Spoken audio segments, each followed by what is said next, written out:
پیشرفت و ترقیات و فتح و نصرت ملت تاجیک ملت فرهنگی حمایه مرزبان و ثبات مهمترین امکانات در 4 فصل سال برای سیر و سیاحت، صنعتی و کشاورزی آزمون‌های جمهوریوی، راهنمای جامعه خانه امید تاجیکان دنیا. ما تاجیکستانی آزاد و صاحب اختیار.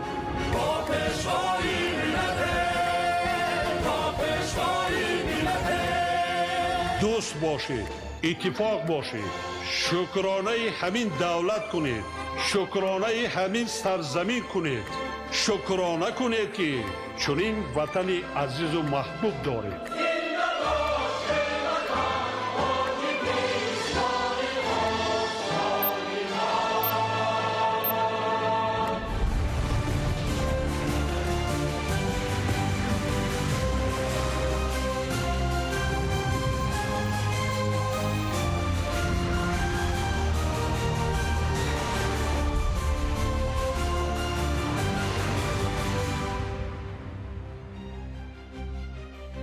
السلام علیکم بیننده های گرامی. برنامه اطلاعاتی اخبار را از تلویزیون تاجیکستان منظور شما می‌نماییم بیننده های عزیز. در استودیو با شما یار محمد صمدزاده و مدینه نظرزاده.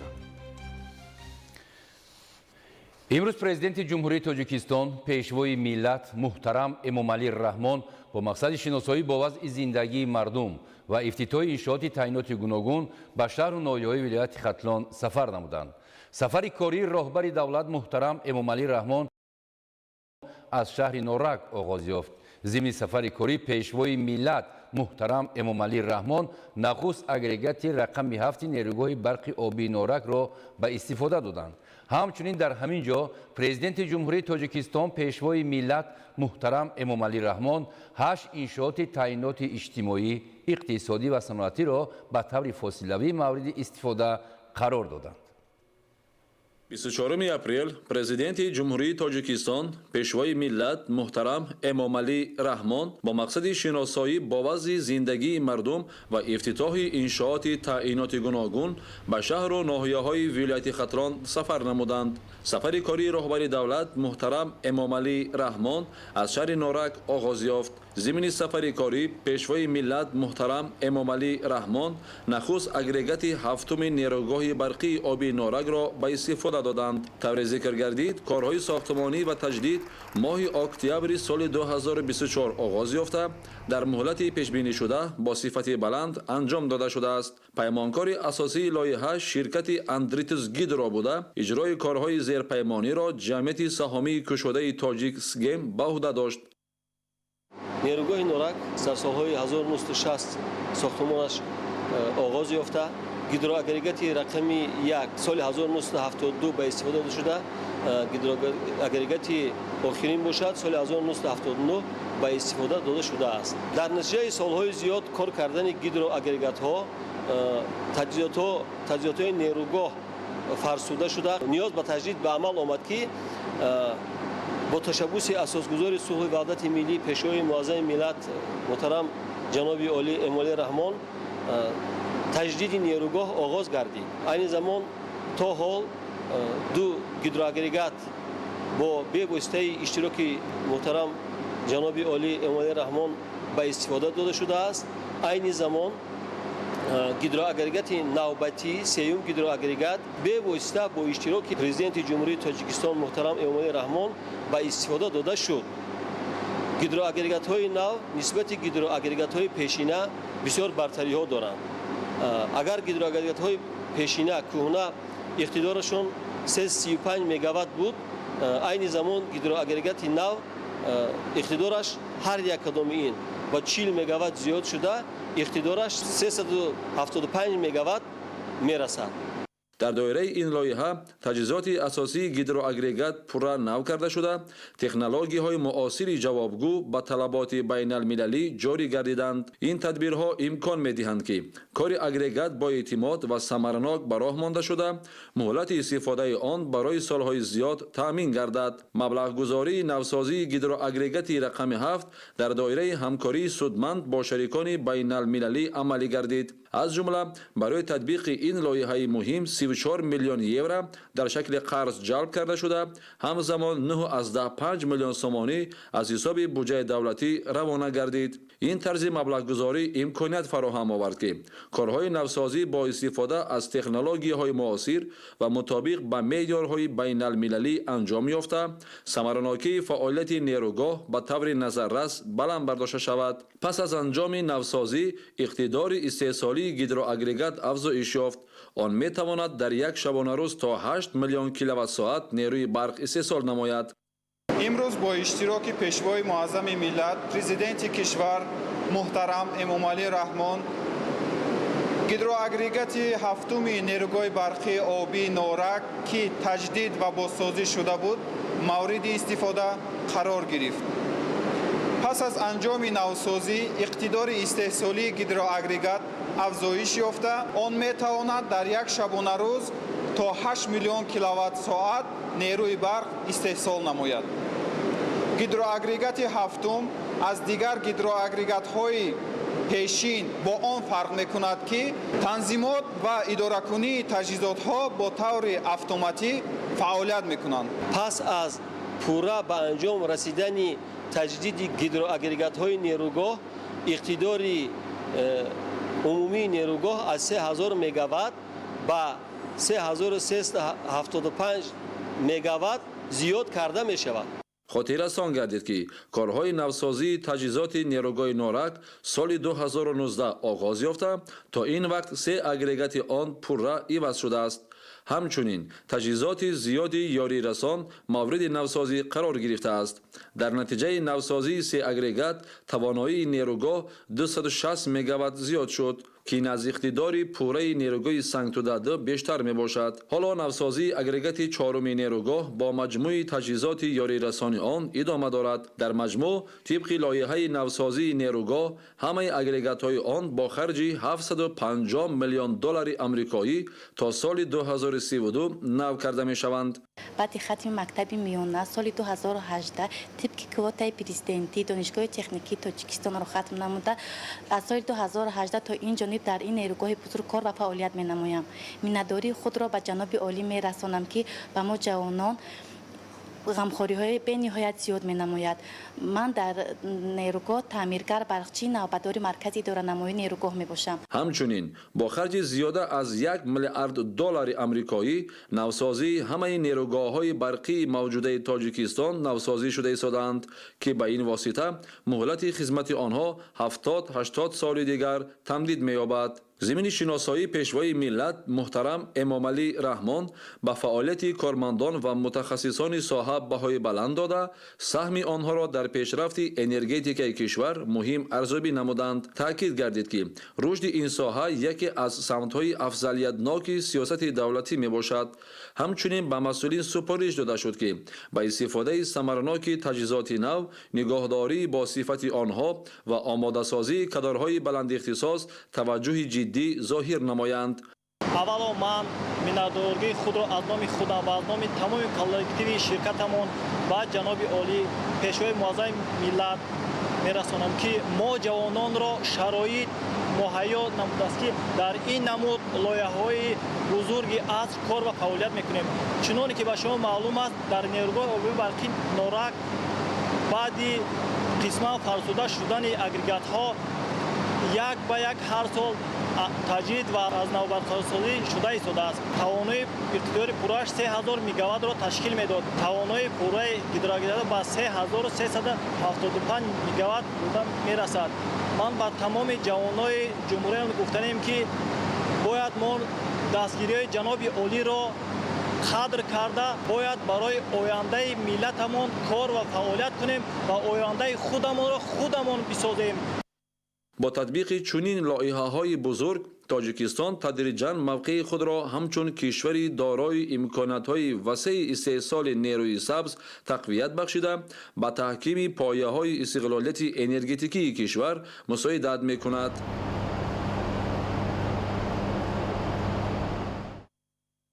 24 апрел зимни сафари корӣ ба шаҳри Норак президенти ҷумҳурии Тоҷикистон пешвои миллат муҳтарам Эмомалӣ Раҳмон пас аз ифтитоҳи агрегати нерӯгоҳи барқии обии Норак 8 иншооти таъиноти иҷтимоӣ, иқтисодӣ ва саноатиро ба таври фосилавӣ мавриди истифода қарор доданд. Нахуст роҳбари давлат муҳтарам Эмомалӣ Раҳмон бинои шӯъбаи равонӣ ва наркологӣ дар назди беморхонаи марказии шаҳри Норакро ки аз ҷониби соҳибкори ватандӯст Абдурасул Муҳитзода бунёд гардидааст, ифтитоҳ намуданд. Бинои навбунёди шӯъбаи равонӣ ва наркологӣ дар доираи иҷрои дастуру супоришҳои сарвари давлат муҳтарам Эмомалӣ Раҳмон аз ҷониби соҳибкори ватанӣ Муҳидов Абдурасул дар доираи таҷлили сазовор аз ҷашни бузурги миллӣ 35-солагии истиқлолияти давлатӣ бунёд гардидааст. ба сарвари давлат муҳтарам Эмомалӣ Раҳмон иттилоъ дода шуд ки корҳои бунёдӣ дар бинои тандурустии мазкур моҳи марти соли 2025 оғоз гардида, моҳи декабри соли 2025 ба анҷом расидааст. иншооти навбунёд аз 2 ошёна, 9 ҳуҷраи бо 45 кати хоб барои беморон иборат буда, дар масоҳати умумии 320 метри мураббаъ ҷойгир мебошад. ба президенти кишвар муҳтарам Эмомалӣ Раҳмон иттилоъ дода шуд ки бо мавриди баҳрабардорӣ қарор додани бинои нав 35 мутахассисони маҳаллии соҳаи тандурустии кишвар бо ҷои кори доимӣ ва маоши хуб таъмин гардиданд. аз номи кормандони соҳаи тандурустии беморхонаи марказии шаҳри Норак ба президенти ҷумҳурии Тоҷикистон муҳтарам Эмомалӣ Раҳмон миннатдории бепоёни худро барои ифтитоҳи бинои наву замонавии шӯъбаи бемориҳои равонӣ дар беморхонаи марказии шаҳри Норак баён менамоям. мутахассисони мо солиёни зиёд дар шароити душвор кор мекарданд. имрӯз мо биное дорем ки бо таҷҳизоти муосир ва шароити мусоид фароҳам овардааст. бинои соҳаи тандурустӣ бо таҷҳизоту дастгоҳҳои муолиҷавии касбӣ таъмин мебошад. гуфтам ба маврид аст ки бинои қаблии шӯъбаи равонӣ ва наркологӣ дар шаҳри Норак соли 1967 сохта шуда буд ки дар ҳолати фарсуда қарор дошт. акнун бо шарофати истиқлолияти давлатӣ ва таваҷҷуҳу ғамхориҳои пайвастаи ҳукумати кишвар ва ба истифода додани бинои наву замонавӣ барои хизматрасонии саривақтии тиббӣ ба аҳолӣ ва табобату муолиҷаи беморон шароиту имкониятҳои беҳтари замонавӣ дар он фароҳам оварда шуд. акнун бо шарофати истиқлолияти давлатӣ ва таваҷҷуҳу ғамхориҳои пайвастаи ҳукумати кишвар ва ба истифода додани бинои наву замонавӣ барои хизматрасонии саривақтии тиббӣ ба аҳолӣ ва табобату муолиҷаи беморон дар иншооти навбунёди тандурустӣ шароиту имкониятҳои беҳтари замонавӣ дар он фароҳам оварда шуд. коргоҳи хурди истеҳсоли бетон дар назди корхонаи дукон дар ҷамоати деҳоти дуконӣ аз ҷониби соҳибкори маҳаллӣ Абдукарим Назар бунёд гардидааст. ба президенти ҷумҳурии Тоҷикистон муҳтарам Эмомалӣ Раҳмон иттилоъ дода шуд ки иқтидори истеҳсолии коргоҳ 40 метри мукааб дар як рӯз буда, дар он 15 сокини маҳаллӣ бо кори доимӣ таъмин гардиданд. дар ҳамин ҷо лоиҳаи осоишгоҳи муосири табобатӣ, истироҳатӣ ва сайёҳӣ ки дар соҳили зебоманзари дарёи Вахш ҷойгир хоҳад шуд, муаррифӣ гардид.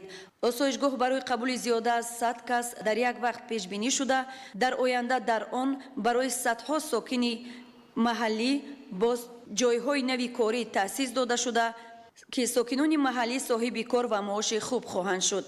ҳоло сохтмони 3 муассисаи таълимии томактабӣ бо фарогирии 900 кӯдак дар шаҳри Норак идома дорад ки то ҷашни 35-солагии истиқлоли давлатии Тоҷикистон мавриди истифода қарор хоҳанд гирифт. зимни муаррифии иншооти мазкур сарвари давлат муҳтарам Эмомалӣ Раҳмон ба масъулин ҷиҳати густариши корҳои ободониву созандагӣ бахшида ба ҷашни бузурги миллӣ 35-солагии истиқлоли давлатӣ дастуру тавсияҳо доданд.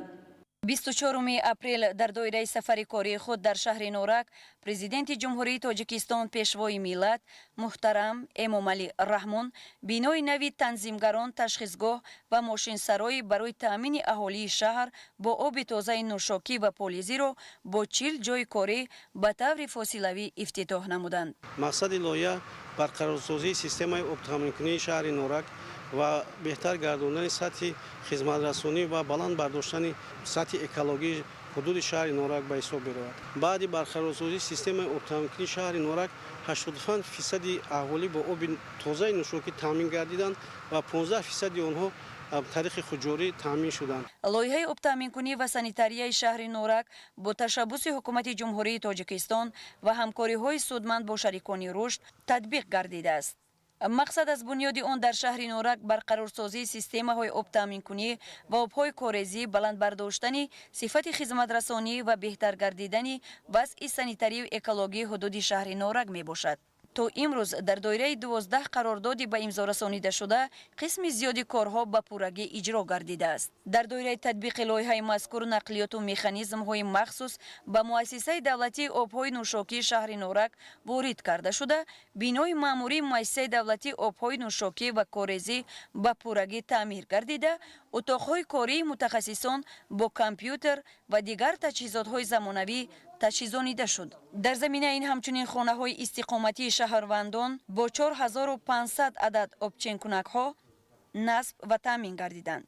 ёдовар бояд шуд ки қисматҳои иншооти мазкур аз сохтмони истифодаи об аз қубурҳо, сохтмони барқароркунии шабакаҳои обтаъминкунӣ, сохтмони бинои танзимгарон ва безараргардонии об бо хлор, насбкунии обченкунакҳои технологӣ, таҳвил ва насбкунии обченкунакҳо барои хонаҳои истиқоматӣ, сохтмони пойгоҳҳои обкашӣ, обҳои партоҳо, хариди нақлиёту механизмҳои махсус, таҷдиди бинои маъмурӣ, хариди таҷҳизоти компютерӣ ва коркарди тартиби модулҳои гидравликӣ иборат мебошад. با استفاده دادن کارخانه استحصال مرغ گوشتی در شهر نارک برای با جای کاری تأمین نمودن ساکنان شهر و بهتر گردیدن شرایط زندگی آنها مساعدت می‌نماید. کارخانه مذکور با هدف سهمگذاری در تأمین امنیت عضوقواره کشور و استقبال سزاوار جشن بزرگ ملی 35 سالگی استقلال دولتی جمهوری تاجیکستان از جانب صاحبکاران محلی تأسیس داده شده است. برای نگهداری مرغان شرایط مساعد فراهم آورده شده اقتدار عمومی پرنده پروری 3000 سر مرغ گوشتی را در بر میگیرد. تأسیس چنین کارخانه‌های پرنده پروری برای بلند برداشتن سطح تأمینات با محصولات وطنی اهمیت کلان دارد. این اقدام امکانیت می‌دهد که بازار داخلی با محصولات با صفت استحصال خودی تأمین گردد و جای‌های نوی کاری برای اهالی مهیا شوند. مساحت عمومی کارخانه مرغ گوشتی 5000 متر مربع را تشکیل داده. در آن فرم‌های پرنده پروری، قطعه‌های مخصوص نگهداری و کارگاه خوراک آمیخته موجودند. عین حال در فابریکه استحصال خوراک پرنده اسباب و تجهیزات معاصر نصب گردیده استحصال آن مطابق طلبات جهانی به راه مانده شده است. در مجموع در کارخانه مرغ گوشتی 10 نفر ساکن محلی از جمله زنان خانه‌نشین با جای کار دائمی تأمین شدند.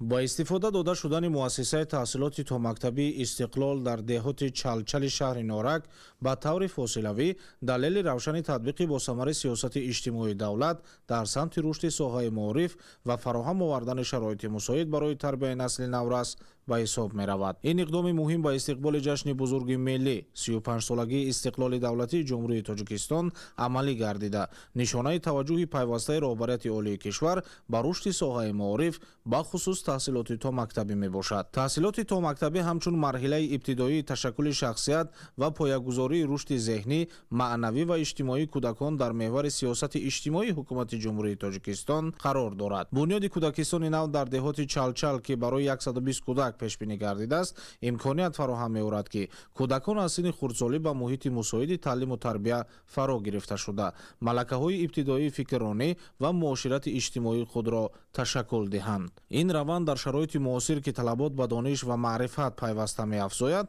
اهمیت استراتژیک کسب می‌نماید. وطنی ما وطن جان باشد چو باغ و بوستان، یک ملک نازنین است دارد گردید فرادان.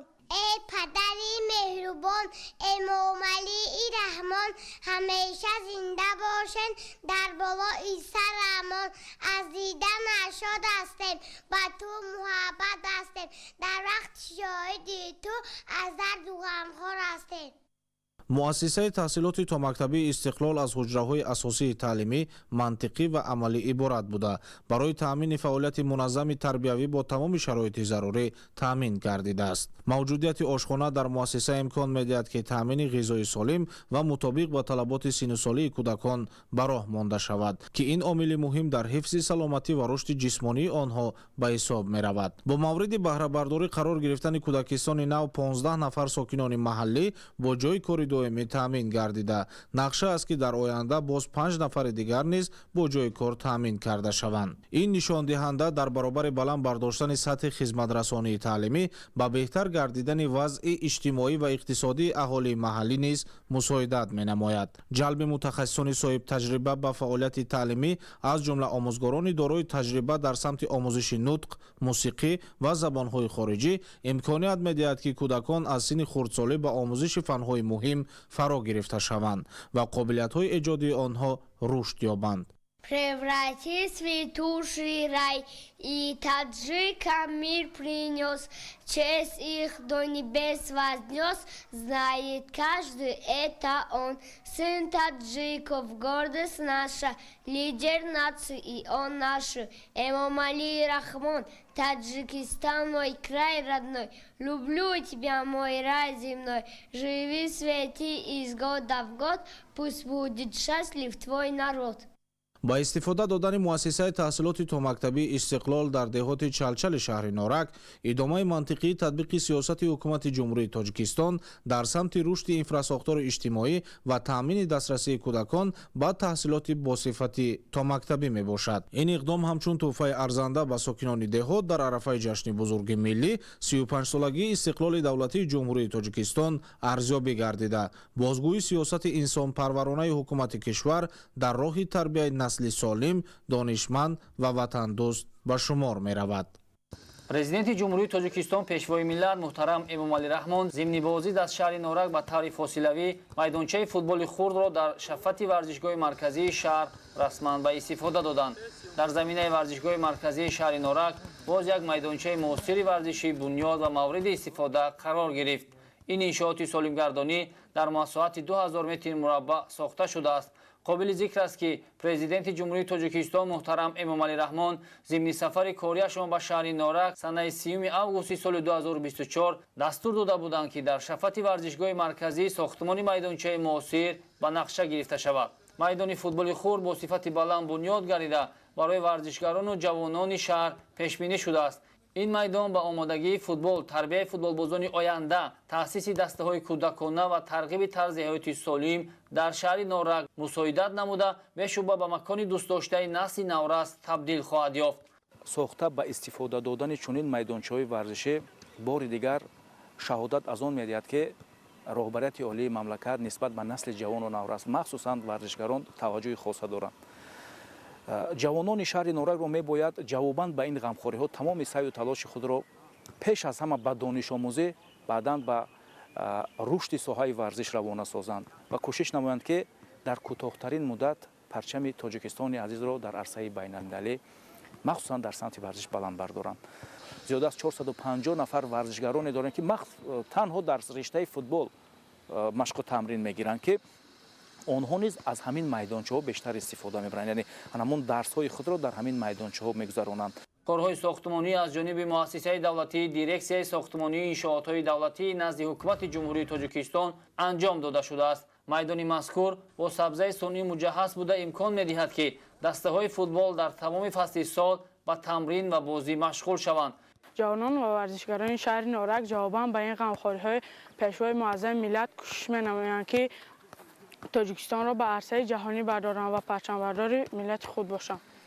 بعد ساختن این میدانچه ورزشی ما جوانان می‌توانیم که هر روزه آمده و به ورزش مشغول شویم و قابلیت خود را سرخل دهیم. یادآور می‌شویم که در شهر نارک دو دسته فوتبال فعالیت داشته در لیگ یکم و دوم چمپیونات تاجیکستان برآمد می‌کنند. همزمان دسته‌های زیادی کودکانه نیز پیوسته تمرین می‌نمایند و این انشاءات برای آمادگی بهتری آنها و مسابقه‌های در پیش ایستاده زمینه مساعد فراهم می‌آورد. 24 اپریل پیشوای ملت پرزیدنت جمهوری تاجیکستان محترم امامعلی رحمان در دایره بازدید از شهر نارک به طور مجازی بینای نوی فروش سبزوات تر و تازه را در بازار رمزی نارک رسما افتتاح نمودند. مورد به ذکر است که ساختمان بینای نوی فروش سبزوات در بازار رمزی نارک از جانب صاحبکار جوان اسدالله‌زاده امینجان امان‌الله در مساحت 930 متر مربع بنیاد گردیده برای صاحبکاران شهر شرایط مساعد کاری فراهم آورده شده است. بینای مذکور از یک آشیانه عبارت بوده از جانب جمعیت دارای مسئولیتش محدود رمزی نارک ساخته شده мавриди баҳрабардорӣ қарор дода шудааст. дохили бино дорои рафҳои махсус буда дар баробари мева ва сабзавотҳои тару тоза, ҳамчунин меваи хушк, нуқтаи махсуси фурӯши гӯшт ва дигар маҳсулотҳои ниёзи аввалия ҷойгир мебошад. мо соҳибкорони ҷавон аз дастгири пешвои миллат президенти кишвар муҳтарам эмомалӣ раҳмон рӯи илҳоми тоза гирифта ба ободонии ватан азизамон саҳми худро мегузорем бо мақсади фароҳам овардани шароитҳо хуби корӣ ва хизматрасонии бинои нав дар бозори рамзи норак сохта ба истифода додем. бино дорои тамоми шароитҳо буда дар он 80 нафар ба ҷои кори доимӣ таъмин шудааст. тавре гуфта шуд, қаблан соҳибкорони шаҳр бештар дар кӯчаву хиёбонҳо ба фурӯши мева машғул буданд. акнун ба бунёди ин иншоот фаъолияти соҳибкории худро дар шароити беҳтар ба роҳ монда, ҳамзамон барои сокинон ва меҳмонони шаҳри норак дастрасӣ ба маҳсулоти аввалия беҳтар гардидааст. бунёди чунин иншооти муосир далели равшани дастгирии пайвастаи соҳибкорӣ, рушди инфраструктури савдо ва беҳтар гардидани сатҳи хизматрасонӣ ба аҳолӣ мебошад. ин иқдом ҳамзамон ба ободу зебогардонидани шаҳр, танзими фаъолияти савдо ва таъмини амнияти озуқаворӣ мусоидати фаъол мекунад. бинои бозори меваву сабзавоти рамзи норак бо сарфи 1 млн 500 000 сомонӣ бунёд гардида, дар баробари ба истифода додани он 80 нафар бо ҷои кори доимӣ таъмин шудаанд. таъсиси чунин марказҳои савдои муосир дар баробари фароҳам овардани ҷойҳои нави корӣ ба рушди иқтисоди маҳаллӣ такони ҷиддӣ бахшида, сатҳи зиндагии аҳолиро боз ҳам баландтару беҳтар хоҳад кард.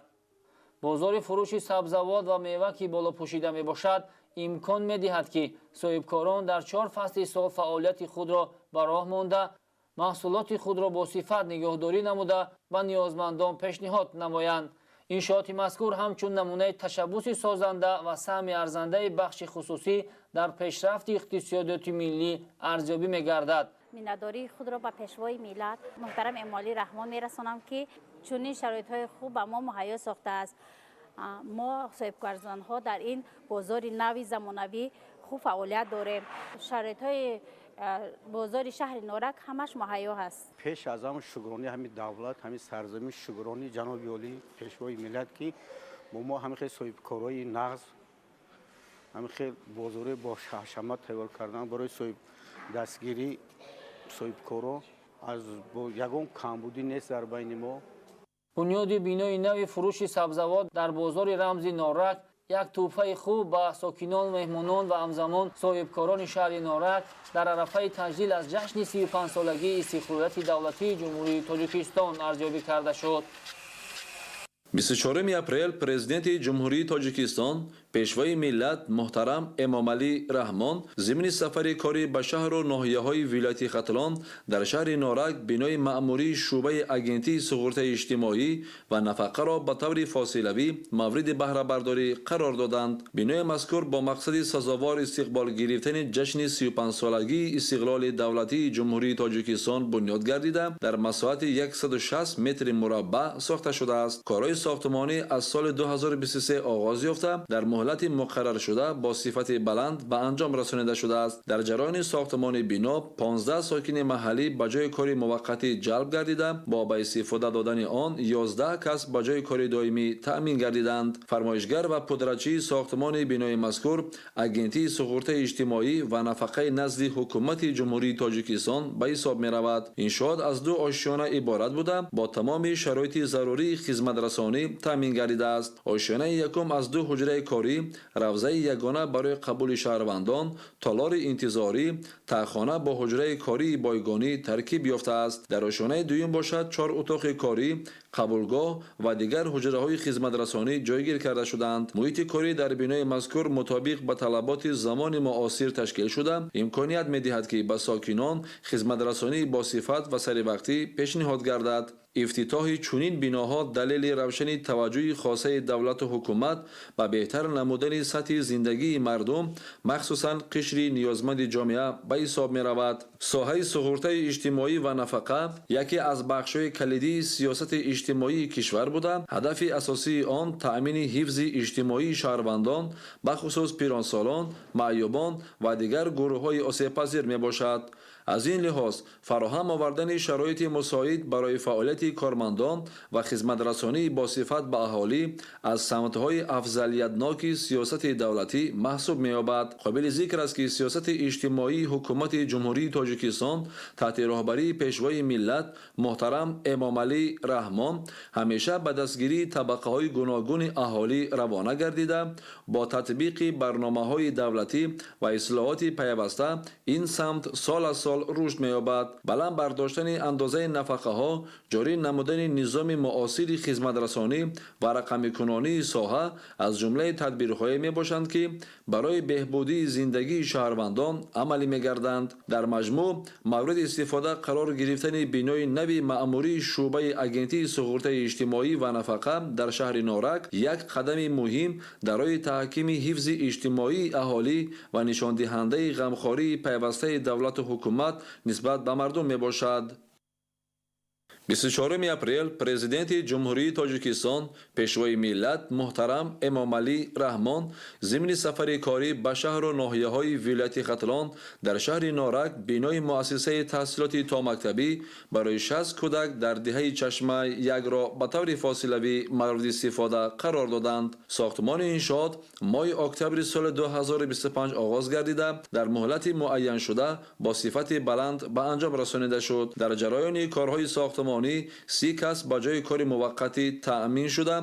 بعد با استفاده دادن مؤسسه 12 ساکن محلی با جای کار دائمی تأمین گردیدند. انشاءات با دستگیری مقامات اجرایی حاکمیت دولتی شهر نارک بنیاد گردیده و بهتر نمودن شرایط تعلیم و تربیت کودکان روانه شده است. بینای کودکستان یک آشیانه بوده دارای 4 حجره اساسی می باشد. از جمله اتاق کاری کارمندان با میز و کرسی و جوانها برای نگاهداری حجتات تأمین است. 2 حجره خواب کودکان با کتای 2 قبطه و جوانها برای نگاهداری لباس مجهز شدند. همچنین یک حجره برای گذرانیدن مشغولیت‌ها پیش بینی گردیده آن با اشیاءهای بازی و واسطه‌های رشد ذهنی کودکان تأمین می باشد.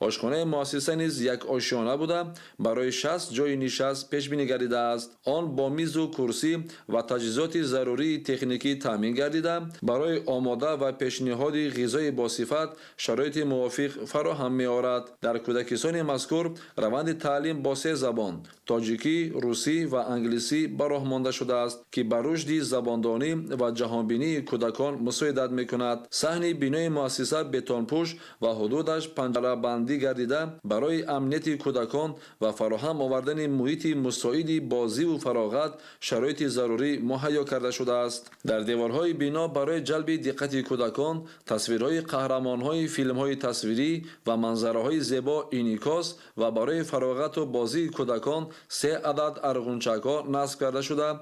در حدود بنا گل‌های آرایشی شنیده شده است. با ابراز منتداری از توجه و دستگیری‌های پیوسته پیشوای معظم ملت محترم امامعلی رحمان نسبت به ساحه معارف امروز در شهر نارک 2 مؤسسه تعلیمی تا مکتبی، یکی در دهه چلچل برای 120 نفر کودک و دیگری در دهه چشمه برای 60 نفر کودک مورد بهره برداری قرار گرفتند.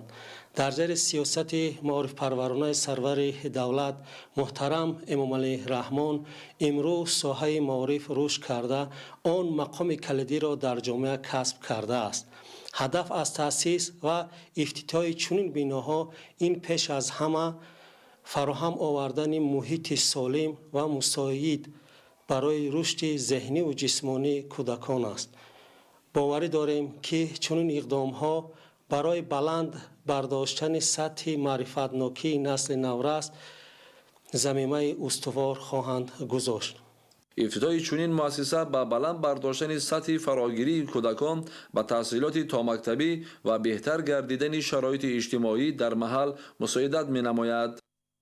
дар доираи сафари кории президенти ҷумҳурии тоҷикистон пешвои миллат муҳтарам эмомалӣ раҳмон ба шаҳру ноҳияҳои вилояти хатлон дар кӯчаи марказии шаҳр ду бинои баландошёнаи истиқоматӣ мавриди истифода қарор дода шуд. Биноҳои истиқоматии навбунёд ҳар кадом аз 9 ошёна иборат буда дар маҷмӯъ аз 82 хонаи истиқоматӣ 1, 2 ва 3 ҳуҷрагӣ иборат мебошад. зимни сохтмони биноҳо талаботи меъёрҳои муосири шаҳрсозӣ пурра риоя гардида, хонаҳои истиқоматӣ бо тамоми шароити зарурии рӯзгор ва инфрасохтори муосир муҷаҳҳаз гардонида шуданд. пас аз мавриди истифода қарор додани биноҳои истиқоматӣ, намояндагони ҳукумати ҷумҳурии тоҷикистон тӯҳфаи арзанда аз номи пешвои миллат муҳтарам эмомалӣ раҳмон ба ду оилаи камбизоат калидҳои хонаҳои истиқоматии дуҳуҷрагӣ супорида шуд.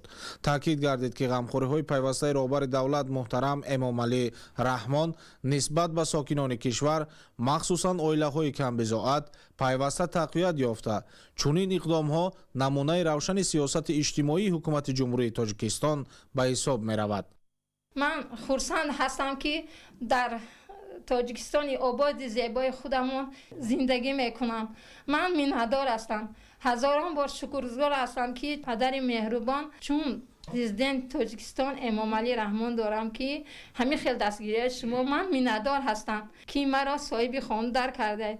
дар саҳни биноҳои истиқоматӣ барои фароҳам овардани шароити мусоиди истироҳату фароғати сокинон як майдончаи варзишӣ барои бозии футбол ва волейбол сохта шуда, ҳамзамон майдончаи махсус барои бозии кӯдакон бунёд гардидааст. ба истифода додани чунин биноҳои истиқоматии замонавӣ тӯҳфаи арзанда ба истиқболи ҷашни бузурги миллӣ 35-солагии истиқлолияти давлатии ҷумҳурии тоҷикистон буда, ба беҳтар гардидани шароити зисти аҳолӣ ва рушди минбаъдаи инфрасохтори иҷтимоии шаҳри норак мусоидат менамояд. 24 апрел дар доираи сафари кории президенти ҷумҳурии тоҷикистон пешвои миллат муҳтарам эмомалӣ раҳмон ба вилояти хатлон дар шаҳри норак бинои нуқтаи савдои масъулии сохтмонӣ ва хизматрасонӣ воқеъ дар деҳаи чашма яки ҷамоати деҳоти дуконӣ мавриди истифода қарор дода шуд. бинои мазкур аз ҷониби соҳибкори ватанӣ Шамсиддин Табаров ба истиқболи сазовор аз ҷашни бузурги миллӣ 35-солагии истиқлоли давлатӣ дар масоҳати 520 метри мураббаъ бунёд шудааст. сохтмони иншооти мазкур аз соли 2024 оғоз гардида дар як муддати муайяншуда бо риояи талаботи муосири шаҳрсозӣ ва меъёрҳои бехатарӣ ба анҷом расонида шуд. дар ҷараёни корҳои сохтмонӣ 30 сокини маҳаллӣ ба ҷои кори муваққатӣ ҷалб гардида, бо ба истифода додани иншоот пас аз анҷоми пурраи лоиҳа 10 ҷои кори доимӣ дар марказҳои савдо ва хизматрасонӣ таъсис ёфт. пеш аз ҳама миннатдории хешро ба сӯзгоҳи сулҳу ваҳдати миллӣ пешвои миллат муҳтарам эмомалӣ раҳмон мерасонем ки мо соҳибкоронро пайваста дастгирӣ менамояд. масъулаи сохтмони натиҷаи ҳамин дастгириҳо ҳастанд ки имрӯз мо тавонистем як иқдоми навро амалӣ намоем. мо соҳибкорон кӯшиш менамоем ки барои муштариён маҳсулотҳои босифат ва нархҳои дастрас пешниҳод намоем. маврид ба зикр аст ки чунин иншоотҳо дар доираи сиёсати созандагии ҳукумати ҷумҳурии тоҷикистон бунёд гардида ба беҳтар шудани шароити зиндагии шаҳрвандон, рушди соҳибкорӣ ва ободонии шаҳрҳо мусоидат менамоянд. саҳни бинои нуқтаи савдо семинпӯш гардида дар ҳудуди он дарахтҳои ороишиву ҳамешасабз ва буттаҳои гулҳои мавсимӣ шинонида шуда, ҷиҳати нигоҳ доштани равшанӣ 3 адад чароғакҳои равшанидиҳандаи андозааш калон ва камераҳои назоратӣ насб карда шудааст. дар маҷмӯъ мавриди истифода қарор гирифтани бинои нуқтаи савдои масъулаи сохтмонӣ ва хизматрасонӣ дар шаҳри норак боз як қадами устувор дар роҳи амалисозии ҳадафҳои стратегияи мамлакат, аз ҷумла санъатикунонии босуръат, рушди соҳибкорӣ ва беҳтарсозии сатҳи зиндагии мардум ба ҳисоб меравад. имрӯз дар шаҳри нораки вилояти хатлон президенти ҷумҳурии тоҷикистон пешвои миллат муҳтарам эмомалӣ раҳмон корхонаи саноатии истеҳсоли обҳои нӯшокии Global Investро мавриди истифодабарӣ қарор доданд. 24 апрел дар шаҳри Нораки вилояти Хатлон президенти ҷумҳурии Тоҷикистон пешвои миллат муҳтарам Эмомалӣ Раҳмон корхонаи саноатии истеҳсоли обҳои нӯшокии Global Investро мавриди истифодабарӣ қарор доданд. Корхонаи саноатии истеҳсоли маҳсулоти ватанӣ аз ҷониби соҳибкори ватандӯст Хуҷамурод Азимӣ дар доираи таҷлили сазовор аз ҷашни бузурги миллӣ 35-солагии истиқлолияти давлатӣ бунёд гардидааст. иншооти навбунёд дар минтақаи саноатии шаҳри Норак ҷойгир буда дар он намудҳои гуногуни оби нӯшокӣ истеҳсол карда мешавад. Ба роҳбари давлат муҳтарам Эмомалӣ Раҳмон иттилоъ доданд ки дар корхона 30 кас аз сокинони маҳаллӣ бо кори доимӣ ва маоши хуб таъмин гардиданд. бо шарофати истиқлолияти давлатӣ ва раванди корҳои ободонӣ бо ташрифи пешвои миллат муҳтарам Эмомалӣ Раҳмон дар шаҳри Норак боз чунин корхонаи навбунёд ифтитоҳ гардид. Бо ҷои кори доимӣ таъмин гардидем. Дар корхонаи мо зиёда аз 30 нафар коргар кору фаъолият мекунад. кор дар ду бахш ба роҳ монда шудааст. маҳсулотҳои мо об аз чашмаи табиӣ ки дар ин минтақа воқеъ аст истифода бурда мешавад. дастгоҳҳо таҷҳизотҳои корхонаи мо аз қисман олмон ва қисман аз давлати чин ворид карда шудааст. мақсади мо таъмини аҳолии кишвар бо обҳои сифату аъло ва маҳсулотҳои ватанӣ мебошад. дастгоҳу таҷҳизотҳои корхонаи мазкур тавоноиашон дар як бахш зиёда аз 10,000 дона маҳсулот ҳаҷмҳои гуногуни обҳои рангаву ташнашикан ба роҳ монда шудааст. инчунин дар ин корхона зарфҳои ҳаҷмҳои гуногун 0, 5, 1 то 5 литраву 10 литра ва сарпӯши он истеҳсол карда мешавад. тавре зикр гардид, иқтидори истеҳсолии корхонаи мазкур дар як шабонарӯз 15,000 капсула ва 5,000 зарфи оби нӯшокиро ташкил медиҳад. Ба иттилои масъулон дар шаҳри Норак дар доираи татбиқи стратегияи саноатикунонии босуръати кишвар шумораи корхонаҳои саноатӣ ба 31 адад расонида шуда, маҷмӯи маҳсулоти соҳа дар 5 соли охир ба зиёда аз 2 миллиарду 427 миллион сомонӣ баробар гардидааст. дар корхонаҳои саноатии шаҳр 46 номгӯи маҳсулоти ивазкунандаи воридот истеҳсол карда мешавад. мо мутахассисони ҷавони шаҳри Норак соҳиби ҷойҳои нави корӣ гардидем. барои мо боиси ифтихор аст ки дар доираи таҷлили ҷашни бузурги миллӣ 35-солагии истиқлоли давлатӣ раванди корҳои бунёдкориву созандагӣ хоса дар шаҳри Норак тақвият меёбад. дар ободонии ватани азизамон саҳми босазои худро мегузорем. президенти кишвар муҳтарам Эмомалӣ Раҳмон баъди ифтитоҳи корхонаи Global Invest дар ҳамин ҷо аз намоишгоҳи маҳсулоти корхонаҳои саноатӣ дидан намуданд. дар намоишгоҳ 7 номгӯи маҳсулоти ватанӣ аз ҷумла намудҳои оби нӯшокӣ, равған, собун, капсула, гранула, донаҳои полиэтиленӣ, микросемент ва армасетка ба намоиш гузошта шуда буд. дар ин корхона ҳамкории олимон бо истеҳсолот ба роҳ монда шудааст, аз ҷумла истеҳсоли микросемент ки маҳсулоти нодир ба шумор рафта дар дохил ва хориҷи кишвар харидори зиёд дорад. натиҷаи ҳамкории корхона бо олими ихтирокори тоҷик Комрон Сафарзода мебошад. ин намуди семент дар сохтмони нерӯгоҳи Роғун низ васеъ истифода мешавад. роҳбари давлат муҳтарам Эмомалӣ Раҳмон дар баробари боздид аз намоиши маҳсулоти ватанӣ ҳамчунин аз намоишгоҳи бахшида ба ҷашни Наврӯзи байналмилалӣ иборат аз гӯшаҳои маҳсулоти дасти ҳунармандон, таомҳои гуногуни тоҷикӣ, асбобҳои мусиқии миллӣ ва мисли инҳо ки дар саҳни бинои корхонаи мазкур ба намоиш гузошта шуда буданд дидан намуданд. Хуҷамурод Азимӣ дар баробари соҳибкори пешқадами кишвар буданаш дар тарбияи дуруст, соҳиби маълумоти олӣ ва соҳибкасб кардани фарзандон шахси муваффақ аст. ӯ фарзандонро ба илм, аз худ кардану касб омӯхтан ҳидоят кардааст. натиҷа ҳамин аст ки духтарон дар ҷамъият ҳар як соҳиби кори худ ҳастанд. таваҷҷӯҳ дастгирии падаронаи президенти кишвар нисбати мо занон ва духтарон пайваста зоҳир мегардад. дар ин рӯзи пурифтихор бароям мояи сарфарозист ки пешвои миллат ба шаҳри Норак ташриф оварданд. мо духтарон дар ободонии созандагии кишвар нақши босазои худро мегузорем. президенти ҷумҳурии тоҷикистон муҳтарам эмомалӣ раҳмон зимни шиносоӣ ба соҳибкори ватанӣ хуҷамурод азимӣ барои иқдомҳои созандаву ибратбахш изҳори сипос намуданд.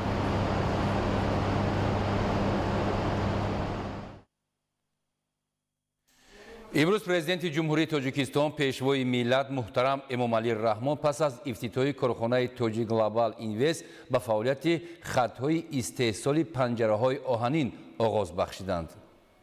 24 апрел президенти ҷумҳурии тоҷикистон пешвои миллат муҳтарам эмомалӣ раҳмон ба фаъолияти хатҳои истеҳсоли панҷараҳои оҳанин оғоз бахшиданд.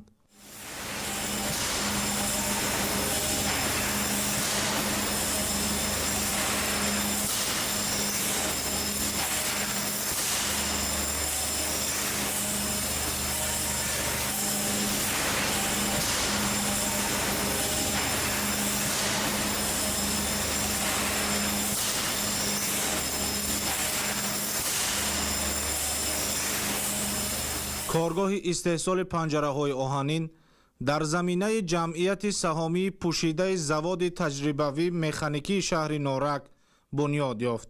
имрӯз бо шарофати пешвои миллат президенти ҷумҳурии тоҷикистон муҳтарам эмомалӣ раҳмон корхонае нест ки дар он қатори мардон занон низ паҳлӯ ба паҳлӯ истода кору фаъолият менамоянд. занони тоҷик дар тамоми соҳаҳои сиёсӣ иқтисодӣ ва иҷтимоии кишвар фаъолона иштирок менамоянд ки ин боиси ифтихори мо аст. иншооти нави саноатӣ барои наздик шудан ба татбиқи ҳадафи чоруми миллӣ саноатикунонии бо суръати кишвар сохта шуда дорои таҷҳизоту технологияи муосир мебошад. маҳсулот бо истифода аз хатҳои муосири технологӣ бо шаклу сифати хуб истеҳсол шуда ҷавобгӯи стандартҳо мебошад.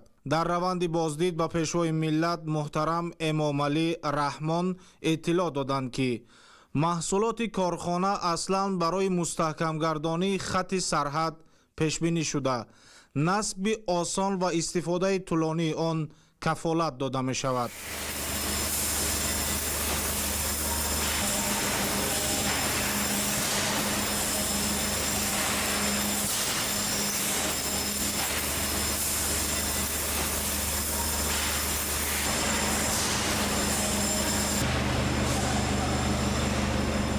дар заводи таҷрибавии механикии шаҳри норак ба масъалаҳои техникаи бехатарӣ ва ҳифзи меҳнат диққати ҷиддӣ дода мешавад. дар ҳамаи коргоҳҳо пайваста омӯзишу фаҳмондадиҳиҳо оид ба қоидаҳои бехатарӣ гузаронида шуда ҳолати техника ва таҷҳизотҳо мунтазам назорат мешавад. кормандон бо либосу воситаҳои муҳофизатии зарури таъмин буда пеш аз оғози кор дастурдиҳӣ мегиранд. ҳамзамон санҷишҳои дохилӣ чорабиниҳои пешгирикунонида гузаронида мешавад ки то хавфи истеҳсолӣ кам гардад.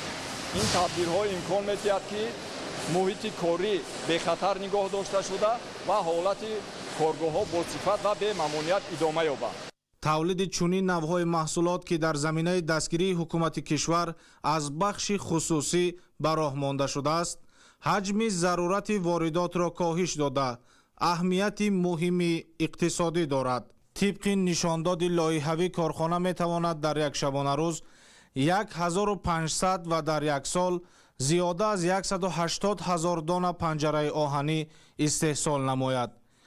ин ҳаҷм имкон медиҳад ки маҳсулот баробари таъмини талаботи дохил ҳамчунин ба хориҷи кишвар содир карда шавад. барои расидан ба ин ҳадаф таъсиси хатҳои нави истеҳсолӣ дар назар дошта шудааст. зимни суҳбат бо сарвари давлат роҳбари корхона хуҷамурод азимов ӯҳдадор шуд ки 300 километр масофаи сарҳади давлатиро бо чунин панҷараҳо таъмин намояд. дар корхона 30 мутахассис дар ду баст фаъолият мекунад ки ҳамаи онҳо сокинони маҳаллӣ мебошанд.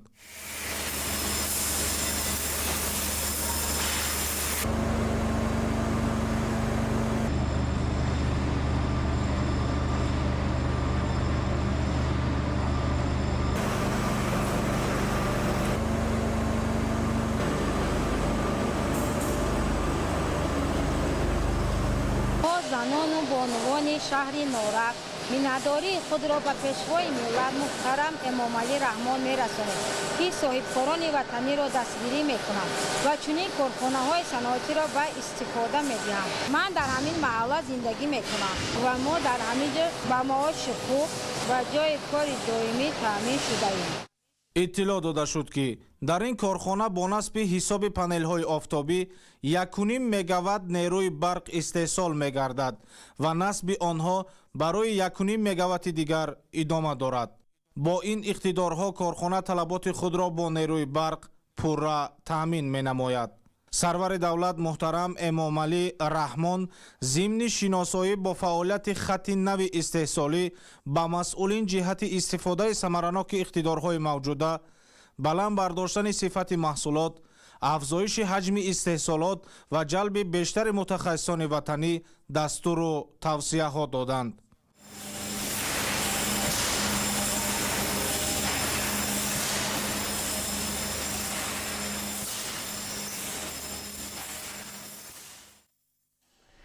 имрӯз президенти ҷумҳурии тоҷикистон пешвои миллат муҳтарам эмомалӣ раҳмон дар шаҳри норак ба фаъолияти маҷмӯаи гармхонаҳои ҷамъияти дорои масъулияташ маҳдуди гулнур оғоз бахшиданд. гузориши шаҳзод раҷабзода. 24 апрел президенти ҷумҳурии тоҷикистон пешвои миллат муҳтарам эмомалӣ раҳмон дар шаҳри норак ба фаъолияти маҷмӯаи гармхонаҳои ҷамъияти дорои масъулияташ маҳдуди гулнур оғоз бахшиданд. маҷмӯаи гармхонаҳо дар масоҳати 10 гектар замини бекорхобида ташкил карда шуда 6 гектари он барои бунёди гармхонаҳои муосир пешбинӣ гардидааст. то имрӯз 3 гектар пурра обод шуда мавриди истифода қарор гирифтааст ки дар 1 гектари он гули садбарг ва дар 2 гектар гулҳои гуногуни мавсимӣ бо истифода аз усулҳои муосири агротехникӣ парвариш меёбанд. дар маҷмӯаи гармхонаҳои гулнур айни замон миқдори зиёди гулҳо парвариш карда шуда гулҳоро аз 2 апрел шинониданашонро сар карда муддати 3-4 рӯз дар муҳити муайян нигоҳ дошта пасон ба гармхонаҳо тақсим менамоем. об додему дору додем ки хеле калонтар шуданд. гулҳоро гирифта ба қутиҳо мегузаронем. муддати 40 рӯз нигоҳубин намуда ба бозор пешниҳод менамоем. дар корхона зиёда аз 10 намуди гулҳои мавсимӣ парвариш карда мешавад. аз ҷумла тадегис, сини, салса, петуния ва тарения. дар оянда кӯшиш менамоем ки миқдори гулҳои мавсимиро зиёд намоем. дар гармхона таҷҳизоти муосири кишоварзӣ дастрас гардида дорои низоми худкори рақамӣ мебошад. ин низом танзими ҳарорат, намнокӣ ва дигар омилҳои муҳити парваришро фароҳам оварда барои рушди босамари гулҳо ва баланд бардоштани ҳосилнокӣ замина муҳайё месозад. ба пешвои миллат муҳтарам эмомалӣ раҳмон иттилоъ доданд ки дар маҷмӯаи гармхонаҳо парвариши зиёда аз 1,800,000 гули садбарги навъҳои гуногун бо усули муосир ба роҳ монда шуда ҳамзамон зиёда аз 3 миллион гулҳои мавсимӣ парвариш меёбанд. дар маҷмӯа дарахтони гуногун аз ҷумла олӯи туркӣ, санавбар, липа, маҷнунбет, каштан, арчаи кабуд ва ноки ороишӣ шинонида шуда муҳити атрофи иншоот мутобиқ ба талаботи муосири шаҳрсозӣ ороиш дода шудааст. дар гармхона 60 сокини маҳаллӣ бо кори доимӣ таъмин гардида аз ин шумора 42 касашро занон ташкил медиҳанд. дар мавсими ҷамъоварӣ ва омодасозии гулҳо 40 кас иловатан ба корҳои мавсимӣ ҷалб карда мешаванд. боиси ифтихор ва сарфарозист ки имрӯз дар шаҳри норак дар қатори дигар иншоотҳо бо иштироки пешвои миллат ҷаноби олии муҳтарам эмомалӣ раҳмон гармхонаҳои замонавии мавриди истифода қарор дода шуд. дар гармхонаҳои шаҳри норак 60 нафар ҷойҳои нави корӣ таъсис дода шуда ки аз ин 42 нафараш занҳо ва 18 нафараш мардҳо фаъолият намуда истодаанд. дар 1 гектари майдони гармхонаҳо гулҳои садбарг ва дар 2 гектари дигар боқимонда гулҳои мавсимӣ парвариш карда мешаванд. дар оянда ва нақша гирифта шудааст ки 3 гектари боқимонда ки корношоя мебошад таҷдид аз навсозӣ карда шуда дар он гулҳои нодир парвариш ва ба фурӯш омода карда шаванд. корҳои ободонӣ ва бунёдкорӣ дар маҷмӯаи гармхонаҳо идома дошта, зиёда аз 700 метр роҳҳои дохилӣ мунфарш гардиданд. ҳамзамон биноҳои ёрирасон навсозӣ шуда, минбаъд сохтмони ошхона, ҳуҷраҳои либосивазкунӣ ва фароҳамсозии шароити мусоиди истироҳат барои кормандон дар назар дошта шудааст. رحمت بر جناب عالی محترم امامعلی رحمان که نسبتی دختران و جوانان غمخواری می نمایند. امروز در نزدیک خانه ما یک گرمخانه زیبا و زمانوی به استفاده داده شد که ما دختران در اینجا کار و فعالیت میکنیم. با معاش خوب تامین هستیم و با همین وسیله زندگی خود را بهتر می نماییم. ضمن شناسایی با فعالیت مجموعه گرمخانه‌ها سرور دولت محترم امامعلی رحمان با صفت کارهای انجام یافته و تشکیل درست روند استحصالات بهای بلند داده با مسئولین دستور دادند که با استفاده ثمرناک امکانیت‌های موجوده فعالیت را گسترش دهند و برابر قانع نمودن طلبات داخلی صادرات را به راه مانند. پیشوای ملت محترم امامعلی رحمان تاکید نمودند که بنیاد چونین گرمخانه‌های معاصر در شهر نورک نمونه روشن تطبیق سیاست دولتی دستگیری صاحبکاری و رشد ساحه کشاورزی بوده با تامین امنیت آذوقه‌واری، رشد اقتصاد محلی و بهتر گردیدن سطح زندگی مردم مساعدت می‌نماید. 24 апрел дар доираи сафари кории худ ба ноҳияи Данғара президенти ҷумҳурии Тоҷикистон пешвои миллат муҳтарам Эмомалӣ Раҳмон дар деҳаи гулафшони деҳоти Сафобахш ба оғози сохтмони марҳилаи дуюми маҷмӯаи паррандапарварии Мармарӣ санги асос гузоштанд. 24 апрел дар доираи сафари кории худ ба ноҳияи Данғара президенти ҷумҳурии Тоҷикистон пешвои миллат муҳтарам Эмомалӣ Раҳмон дар деҳаи гулафшони деҳоти Сафобахш ба оғози сохтмони марҳилаи дуюми маҷмӯаи паррандапарварии Мармарӣ санги асос гузоштанд. иқдоми мазкур бо мақсади амалӣ гардонидани нақшаҳои созанда ва расидан ба ҳадафҳои стратегии кишвар роҳандозӣ шуда аз самтҳои зотпарварӣ, истеҳсоли тухми инкубатсионӣ ва зиёд кардани иқтидори истеҳсоли гӯшти мурғ иборат мебошад. амалисозии марҳилаи дуюм бо бунёди як силсила иншоот то моҳи сентябри соли 2027 ба итмом расида мавриди истифода қарор мегирад. ба сарвари давлат муҳтарам Эмомалӣ Раҳмон иттилоъ дода шуд ки татбиқи марҳилаи дуюм дар 3 самт ба нақша гирифта шуда ҷойгиршавии он дар 5 мавзеи ноҳияи Данғара роҳандозӣ карда мешавад. 3 самти кор иборат аз парвариши чӯҷаи зотӣ бо сохтмони 5 мурғхона ва инфрасохтор, парвариши мурғи модарӣ, истеҳсоли тухми инкубатсионӣ бо сохтмони 6 мурғхона ва инфрасохтори лозима ва парвариши мурғи гӯштӣ бо сохтмони 12 мурғхона ва инфрасохтор ба нақша гирифта шудааст. боиси хушнудист ки имрӯз дар амалисозии марҳилаи дуюми зиёд кардани иқтидори истеҳсолот дар ҷамъияти дорои маслиҳати маҳдуди Мармарӣ қадами муборки пешвои муаззами миллат ранҷа намуда шудааст ва санги асос барои зиёд кардани истеҳсолот, иқтидори истеҳсолоти самти паррандапарварии ҷамъият гузошта шудааст ва аз ин ҳолат тамоми кормандони мо як рӯҳияи баланд гирифта бо як илҳоми баланд имрӯз мо ба оғози марҳилаи дуввум яъне ки шурӯъ намуда истодаем. мо тамоми саъю кӯшиши худро ба роҳ монда дар сиёсати пешгирифтаи давлати азизамон ки барои таъмини амнияти озиқаворӣ яъне ки равона карда шудааст мо дар он саҳмгузор бошем. ҳудуди заминҳое ки ин иншоот дар он сохта мешавад зиёда аз 36 гектарро ташкил дода. Дар умум 23 фермаи иловагии парвариши парранда бо биноҳои маъмурӣ, санитарӣ, анборҳо, гузаргоҳҳо ва таваққуфгоҳҳои техника бунёд меёбад. кашидани хатти барқ дар масоҳати беш аз 10 километр ҳам пешбинӣ шудааст. ба иттилои масъулин 48 000 сар мурғи модарии парваришшаванда барои истеҳсоли 7,3 миллион дона тухми инкубатсионӣ омода карда шуда иловатан ба хоҷагиҳои хурди паррандапарварӣ пешкаш мегардад. таъкид гардид ки иқдоми таъмини тухми инкубатсионӣ дар вилояти Хатлон бори аввал татбиқ карда мешавад. мавзеи парвариши мурғи гӯштӣ имкон фароҳам меоварад ки дар ҳар як мурғхона то 40 000 сар парранда парвариш карда шуда пайвастгари занҷираи истеҳсолоти имрӯзаи ширкат гардад. тибқи дурнамо истеҳсоли гӯшти мурғ бояд то 10 000 тонна дар як сол расонида шавад. дар иншооти сохташаванда таҷҳизоти муосири ширкатҳои ҷаҳонӣ насб гардида хатҳои хӯрок, об, равшанӣ, гармӣ ва поксозии ҳаво бо таҷҳизоти рақамии худкор бароҳ монда мешаванд. таҷҳизоти насб гардида ҳарорати заруриро ҳангоми парвариши парранда аз рӯи талабот ва меъёрҳо танзим намуда барои парвариши мурғҳои хушзод шароити лозима муҳайё месозад. ҳамин тариқ бо истифода аз иқтидори ҳамаи мурғхонаҳо дар як сол зиёда аз 5,8 миллион сар чӯҷаи мурғи гӯштӣ бо риояи талаботи беҳдоштӣ парвариш карда мешавад.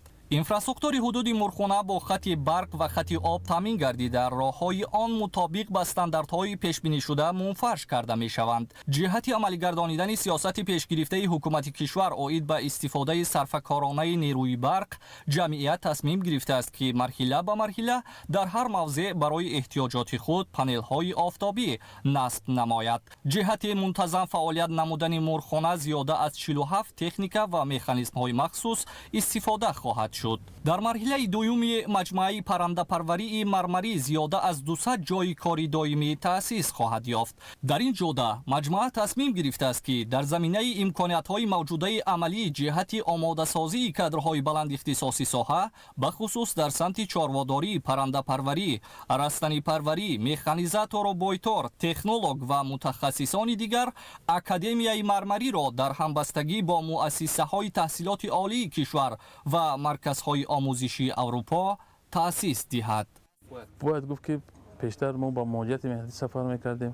тӯли 5 сол аст ки мо дар ҷамъияти идораи масъулияташ маҳдуди мармарӣ кору фаъолият мекунем. шароит фароҳам оварда шудааст барои кормандон. мо занони хонашин бо баробари ба истифода додани чунин корхона соҳиби ҷойи кори доимӣ гаштем. аз шумо шукргузору миннатдор ҳастем. ҷавобан ба ин ғамхориҳо барои пешрафту ободии кишвар саҳми арзандаи хешро хоҳем гузошт. пешвои миллат муҳтарам эмомалӣ раҳмон маҷмӯаи иншооти бунёдшавандаро мутобиқ ба ҳадафҳои стратегии давлат дар самти таъмини амнияти узуқаворӣ, саноатикунонӣ бо суръати кишвар ва таъсиси ҷойҳои корӣ арзёбӣ намуда, ҷиҳати саривақт ва бо сифати баланд ба анҷом расонидани корҳои пешбинишуда ба масъулин дастуру тавсияҳо доданд.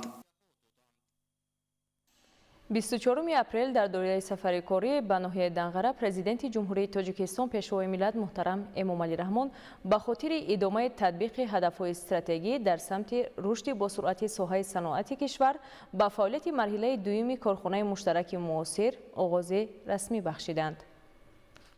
24 апрел дар доираи сафари корӣ ба ноҳияи Данғара президенти ҷумҳурии Тоҷикистон пешвои миллат муҳтарам Эмомалӣ Раҳмон ба хотири идомаи татбиқи ҳадафи стратегӣ дар самти рушди босуръати соҳаи саноати кишвар ба фаъолияти марҳилаи дуюми корхонаи муштараки муосир оғози расмӣ бахшиданд. маврид ба зикр аст ки моҳи сентябри соли 2024 пешвои миллат муҳтарам Эмомалӣ Раҳмон бо оғози корҳои сохтумонӣ дар ин ҷамъият шинос шуда ба талошҳои ҷавонмардони ватандӯст баҳри пешрафту шукуфаҳои кишвар ва таъсиси ҷойҳои навикорӣ баҳои арзанда дода буданд. имрӯз барои идомаи бунёдкорӣ ва бароҳмондани занҷираи арзиши иловашуда корхонаи нави маҳсулоти саноатии марҳилаи дуюм бунёд ёфт. фаъолияти корхонаи саноатӣ пур аз тариқи технологияи замонавӣ бароҳ монда шуда раванди истеҳсолот тариқи маркази идоракунии рақамӣ пурра назорат ва идора карда мешавад. дар давоми фаъолияти кории худ мо тавонистем маҳсулоти саноатиро истеҳсол намуда бозори дохилиро бо маҳсулоти ватанӣ таъмин кунем ва ба кишварҳои ҳамсоя содирот намоем. дар баробари рушди содирот бо дастгирии ҳукумати ҷумҳурии Тоҷикистон марҳилаи дуюми фаъолияти худро низ амалӣ намуда имрӯз онро бо иштироки сарвари давлат мавриди ифтитоҳ қарор додем. дар маҷмӯъ бо фароҳам овардани тамоми шароити зарурӣ мутобиқи қонунгузорӣ инчунин бо риояи муносибату тартиботи корӣ барои сармоягузорон имкониятҳои васеъ фаъолият дар ҳудуди ҷумҳурии Тоҷикистон муҳайё гардидаанд. ин шароит барои рушди фаъолияти соҳибкорӣ ва сармоягузории хеле мусоид арзёбӣ мегардад. ба сарвари давлат муҳтарам эмомалӣ раҳмон иттилоъ дода шуд ки корхонаи муштараки муосир бо беш аз 18 намуд таҷҳизоти муосир муҷаҳҳаз гардонида шуда иқтидори истеҳсоли он дар як сол 20 000 тонна маҳсулоти ниҳоиро ташкил медиҳад. ашёи хом ба корхона аз дохил ва хориҷи кишвар дастрас мегардад. ҳоло дар корхонаи муштараки муосир якчанд намуд маҳсулот барои кандани нақбҳо, истихроҷи сарватҳои зеризаминӣ, бунёди роҳҳо ва кофтани чоҳҳои амудӣ истеҳсол карда мешавад. маҳсулоти корхонаи муштарак дар кишварҳои минтақа низ маъруф буда дар ҳаҷми намоён содир карда мешавад. ҳоло дар ин корхонаи саноатӣ зиёда аз 170 корманд бо кори доимӣ машғул буда 90% онро мутахассисону коргарони маҳаллӣ ташкил медиҳанд. мутахассисони корхона дорои ихтисоси баланд буда фаъолияти кории онҳо мутобиқ ба меъёрҳои байналмилалӣ ба роҳ монда шудааст. барои такмил додани маҳорати касбии кормандон дар корхонаи муштараки муосир синфхонаи таълимии муҷаҳҳаз бо таҷҳизоти зарурӣ мавҷуд аст. дар ин синфхона кормандон бо ҷалби мутахассисони дорои тахассуси баланд аз курси омӯзишӣ гузаронида мешаванд. ба фаъолият даровардан корхонаи муштараки муосир ки ба дастгирии ҳукумати ҷумҳурии тоҷикистон ва саҳми соҳибкорони ватандӯсту ҷалби сармояи хориҷӣ бунёд ёфтааст. дар татбиқи ҳадафҳои стратегии гузариш аз кишвари аграрӣ саноатӣ ба кишвари индустриалӣ аграрӣ заминаи устувор хоҳад гузошт. ман коргар шӯришова моҳира миннатдории худам ва тамоми бонувони корхонаро ба президенти ҷумҳурии тоҷикистон муҳтарам эмомалӣ раҳмон баён менамоем ки мо бонувони хонашинро бо шароиту фаъолияти мукаммал ҷойи кори доимӣ фароҳам овардааст. бо шинонидани дарахтони ороишӣ ҳамешасабз ва гулу буттаҳо атрофи корхонаи мазкур ва шафати роҳравҳо сабзу хӯрам карда шудааст. пешвои миллат муҳтарам эмомалӣ раҳмон зимни шиносоӣ бо фаъолияти марҳилаи дуюми корхонаи саноатӣ ки бо дастгирии ҳукумати ҷумҳурии тоҷикистон ва саҳми соҳибкорони ватандӯсту ҷалби сармояи хориҷӣ бунёд гардидааст, нақши онро дар татбиқи ҳадафи стратегии кишвар гузариш аз кишвари аграрӣ саноатӣ ба кишвари индустриалӣ аграрӣ муҳиму зарурӣ арзёбӣ карданд. 24 апрел президенти ҷумҳурии тоҷикистон пешвои миллат муҳтарам эмомалӣ раҳмон ва раиси маҷлиси миллии маҷлиси олии ҷумҳурии тоҷикистон раиси шаҳри душанбе муҳтарам рустами эмомалӣ дар идомаи сафари корӣ ба ноҳияи данғара ҳамзамон барои оғози корҳои сохтмонӣ дар бинои мақомоти иҷроияи ҳокимияти давлатии ноҳияи данғара санги асос гузошта бо лоиҳаи он шинос шуданд. 24 апрел президенти ҷумҳурии тоҷикистон пешвои миллат муҳтарам эмомалӣ раҳмон ва раиси маҷлиси миллии маҷлиси олии ҷумҳурии тоҷикистон раиси шаҳри душанбе муҳтарам рустами эмомалӣ дар идомаи сафари корӣ ба ноҳияи данғара ҳамзамон барои оғози корҳои сохтмонӣ дар бинои мақомоти иҷроияи ҳокимияти давлатии ноҳияи данғара санги асос гузошта бо лоиҳаи он шинос шуданд. бинои мақомоти иҷроияи ҳокимияти давлатии ноҳияи данғара бо дастури роҳбари давлат муҳтарам эмомалӣ раҳмон ҷиҳати фароҳамсозии шароити муосири корӣ барои мутахассисону кормандон ва беҳсозии сифати хизматрасонӣ ба аҳолӣ бо тарҳи муосир сохта мешавад. зимни муаррифии лоиҳаи иншооти нав ба президенти кишвар муҳтарам эмомалӣ раҳмон иттилоъ доданд ки бино аз ҳисоби мақомоти иҷроияи ҳокимияти давлатии ноҳия ва соҳибкорони ватанӣ бунёд хоҳад ёфт. дар он тибқи нақша толори асосӣ бо 650 ҷойи нишаст, ҳуҷраҳои барҳавои корӣ, меҳмонхона, ошхона бо 150 ҷой ва дигар ҳуҷраҳои зарурӣ ҷойгир хоҳад шуд. бино бо истифода аз шаклҳо ва ороишоти хоси меъмории милливу ҷаҳонӣ тарҳрезӣ гардида намои берунии он зебову дилкаш хоҳад буд. бинои имрӯзаи мақомот 42 сол қабл соли 1984 сохта шудааст ва бо дар назардошти зарурат дар шафати он бинои нави 12 ошёна бо тарҳи замонавӣ бунёд мешавад. пешвои миллат муҳтарам эмомалӣ раҳмон зимни суҳбат бо масъулону кормандон онҳоро ба анҷоми босифати корҳои сохтмонӣ ва хизмати софдилона ба мардум ҳидоят намуданд. ҳоло дар марказ ва деҳоти ноҳияи данғара корҳои сохтмонӣ дар 48 иншооти таъйиноташон гуногун идома дорад. бояд таъкид намуд ки барои истиқболи шоистаи ҷашни 35 солагии истиқлоли давлатӣ бунёди 165 иншоот ба нақша гирифта шуда буд, вале дар воқеъ то имрӯз бо саҳми соҳибкорони ватандӯсти ноҳия 530 бинову иншоот сохта ба истифода дода шуда, нақша ба маротиб бештар ба иҷро расидааст. дар назар аст ки дар моҳи сентябри ҳамин сол наздики 30 иншооти дигар дар марказ ва деҳоти ноҳия ба истифода дода шавад. 24 апрел президенти ҷумҳурияи тоҷикистон пешвои миллат муҳтарам Эмомалӣ Раҳмон дар кӯчаи ба номи Нуралӣ Миралии ноҳияи Данғара барои бунёди калонтарин маркази савдо ва хизматрасонӣ санги асос гузоштанд.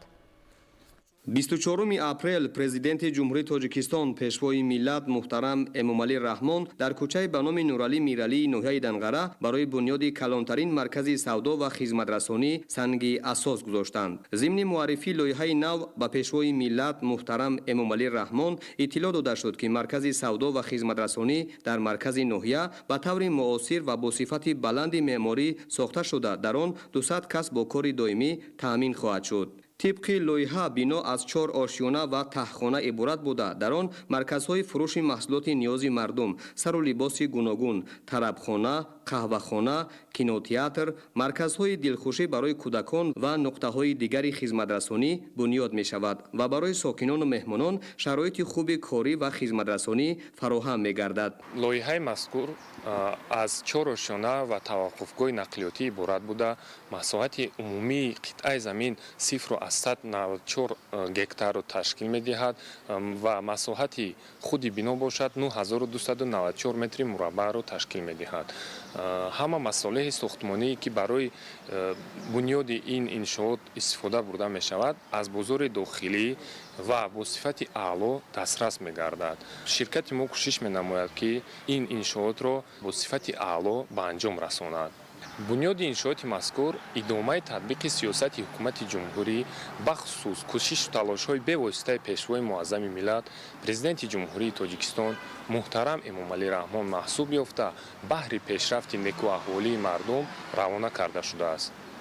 انشاءات نوی خدمت‌رسانی در دایره تدبیرهای آبادانی از جانب شرکت وطنی برکت با ارزش زیاده از 50 میلیون سومانی ساخته شده. در کارهای ساختمانی آن 100 ساکن محلی به کار جلب می‌شوند. ضمن شناسایی با لایحه مرکز سودا و خدمت‌رسانی راهبر دولت محترم امامعلی رحمان اقدام شرکت وطنی را برای سهم گذاشتن در آبادانی این گوشه دیار مهم نامیدند. شرکت وطنی برای مطابق سازی انشاءات با طلبات بین المللی کارهای لایحه کشی را در همکاری با شرکت‌های با نفوذ خارجی به راه مانده است. تأکید گردید که با نظرداشت رشد باثبات اقتصادی و اجتماعی کشور و افزایش شماره اهالی بنیاد چنین انشاءات زمانوی در مرکز ناحیه مهم میباشد. زیرا راه اندازی این تدبیر امکان فراهم میسازد که مردم از خدمت‌رسانی‌های معاصر به طور وسیع استفاده نمایند. دستور و سپارش‌های پیشوای ملت محترم امامعلی رحمان برای تیزانیدن کارهای ساختمانی در انشاءات دیگر که حالا به استقبال جشن 35 سالگی استقلال دولتی در مرکز و دهات ناحیه ادامه دارد داده شد.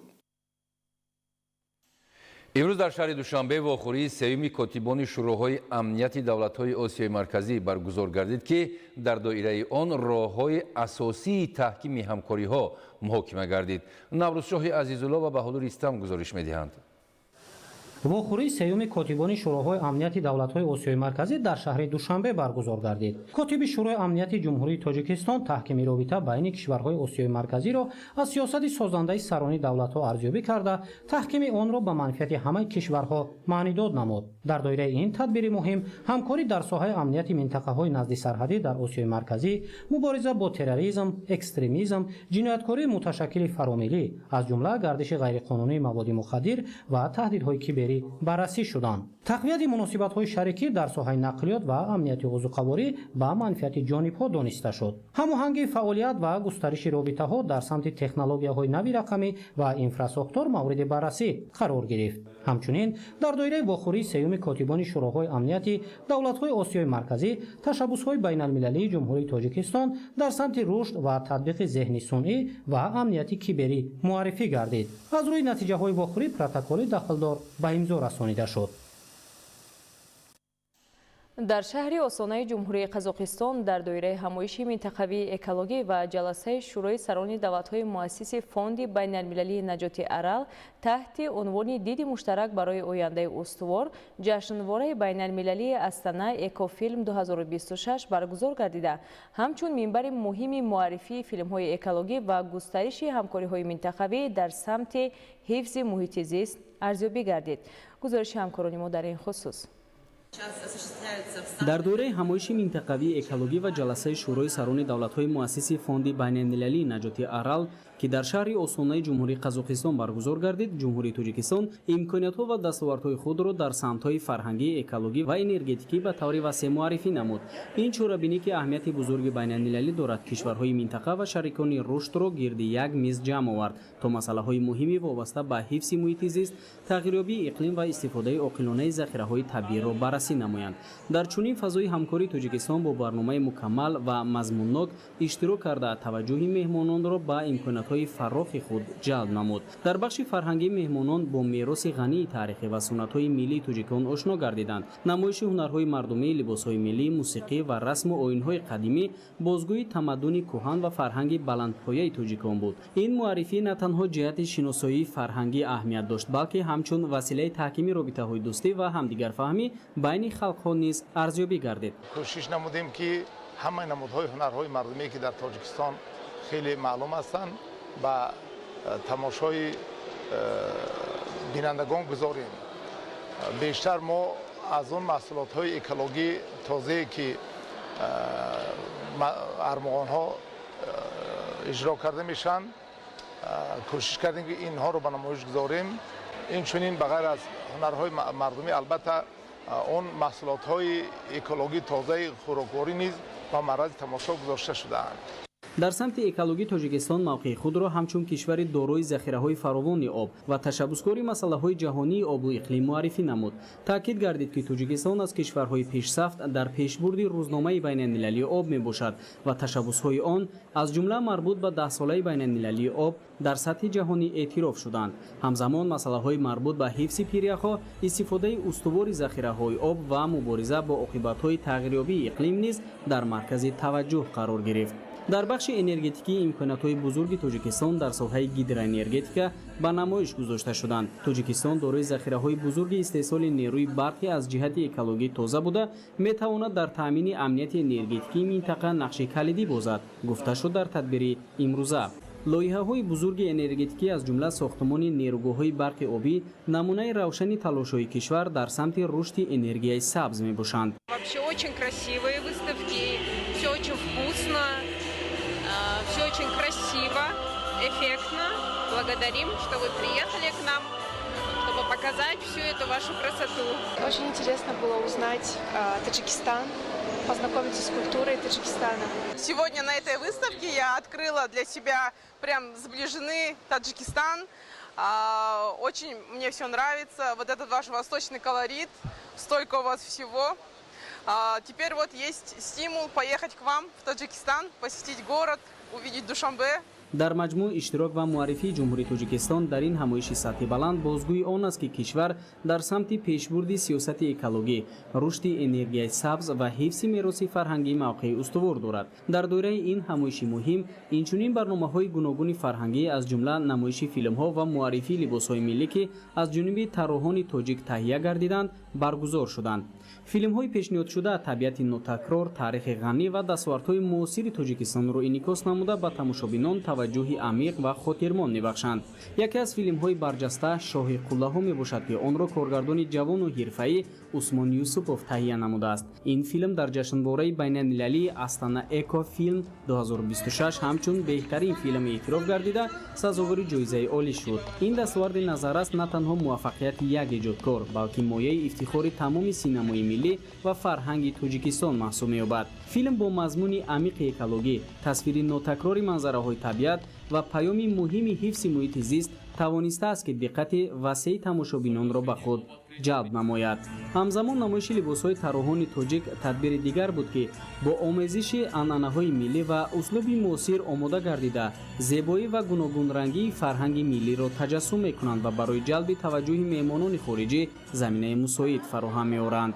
дар маҷмӯъ тадбири мазкур ба як майдони муассир барои муаррифии имкониятҳо, табодули таҷриба ва густариши ҳамкориҳо табдил ёфт. он на танҳо дар самти экологӣ, балки дар дигар бахшҳои муҳими иҷтимоӣ ва фарҳангӣ низ заминаи мусоид фароҳам оварда барои ба роҳ мондани робитаҳои нав ва таҳкими шарикӣ миёни иштирокчиён саҳми назаррас гузошт.